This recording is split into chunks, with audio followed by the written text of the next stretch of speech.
roulements. On est à la page 23 du livre La batterie pour tous, le meilleur livre de drum au monde. Ouais! OK.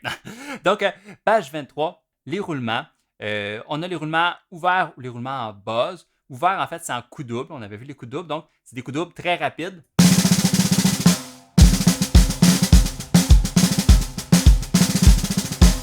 Donc, roulement ouvert. Les roulements en buzz, en fait, il n'y a pas un nombre précis de coups. C'est pas 2 coups, 3 coups, 6 coups. Là. C'est on écrase la baguette, puis ça donnera le nombre de coups que ça donnera. Donc, comme ça. Pour ça, j'alterne. Donc, ça donne un roulement avec un grain beaucoup plus serré que le roulement en coup double, donc le roulement ouvert. Puis pour le faire, dans le fond, ce que je fais, c'est que j'écrase ma baguette, mais pas trop. Donc, c'est de trouver la bonne dose entre trop écrasé puis pas assez. Si j'écrase trop, ça rebondit juste pas. Si j'écrase pas assez, ça rebondit comme trop large.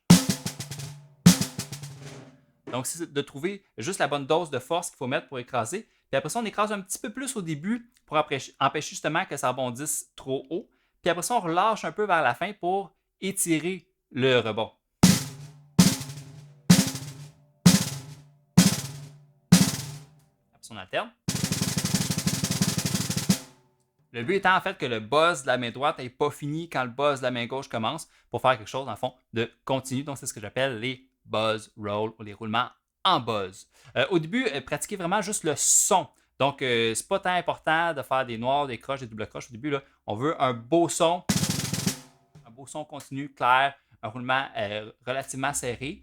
Pour commencer à peu près à 1,5 pouce, 2 pouces du bord là, de l'anneau ici, du bord de la peau. C'est plus facile, ça rebondit plus facilement. Plus ça va, après ça, vous pouvez revenir vers le centre. Fait au bord, ça va être plus doux. Au centre, ça va être plus fort. Puis plus on lève les baguettes, plus c'est fort aussi. Fait que quand on va faire des différentes nuances, quand je veux jouer doux, je vais aller sur le bord en jouant des baguettes très basses. Puis quand je vais aller plus fort, je vais aller plus au centre, je vais lever plus mes baguettes. Puis après ça, je peux m'amuser avec ça. Donc, aller plus doux, aller plus fort, faire des roulements moyens en crescendo. Donc, crescendo, c'est de partir de doux vers fort ou décrescendo, de partir vers fort vers doux. Puis je peux aller chercher différentes nuances comme ça. Après ça, dans le fond, j'essaie de faire les différentes rythmiques, donc les noirs, les croches, les deux croches. C'est important, encore une fois, de compter en les faisant pour être sûr de commencer, de finir notre roulement au bon endroit. Mettons le E, une blanche suivie d'une noire. En fait, c'est que ma blanche, mon roulement va durer 2 temps, puis il va arrêter sur le 3. Donc, 1, 2, 3, j'arrête. Donc, sur le 3, ça finit là, tout simplement.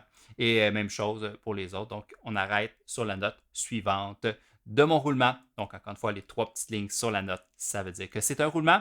Puis on le continue jusqu'à temps qu'on arrive sur la prochaine note, donc qui est liée avec la première.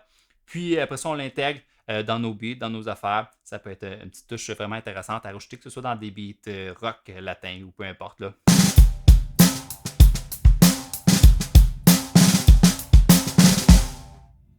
Voilà. Donc, amusez-vous avec les roulements.